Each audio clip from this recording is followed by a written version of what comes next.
The British Prime Minister, Rishi Sunak, and his Italian counterpart, Giorgia Meloni, have amplified their rallying cry against migration to all the EU nations. Both Sunak and Meloni warned the rest of Europe that now is the time for action. In a joint op-ed, both the leaders said thousands of migrants are crossing the Mediterranean to Italy and attempting to cross the Channel into the UK.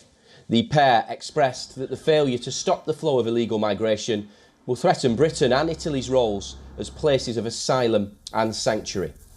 Well, recently Sunak and Meloni met at the sidelines of the European Political Community Summit in Spain.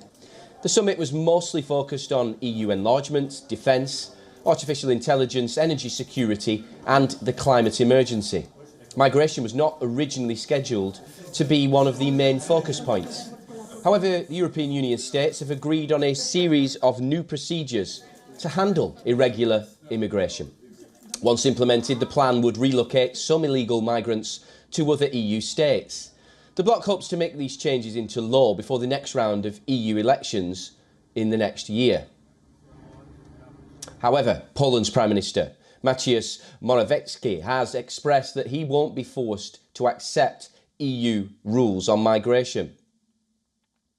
Poland says that it will uphold its veto on the EU migration plan. But with the support of von der Leyen, the French, Dutch and other EU countries, EU nations are moving towards a UK-style policy aimed at stopping boats before they leave for Europe and detaining migrants at the EU's external borders. On the other hand, Meloni reportedly reached out to Sunak for help. The two are now scheduled to chair a meeting together on migration.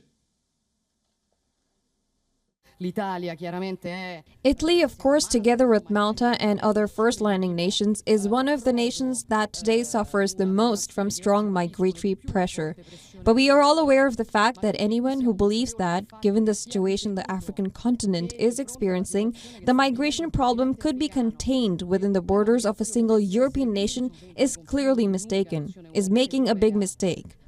Because the geopolitical situation, the situation of the crisis that we are facing, tells us clearly that we risk being the first nations to be overwhelmed, but then in the absence of structural responses, everyone will be overwhelmed by this problem. Both the leaders are attempting to persuade the EU to agree to new proposals that would treat people smuggling a serious criminal offence. This would put it on par with organised crime or terrorism. During the meeting, the two leaders are expected to raise the need for more coordination between the EU and the UK. Sunak's also expected to announce new bilateral initiatives with Belgium, Bulgaria and Serbia to increase intelligence sharing and operational cooperation.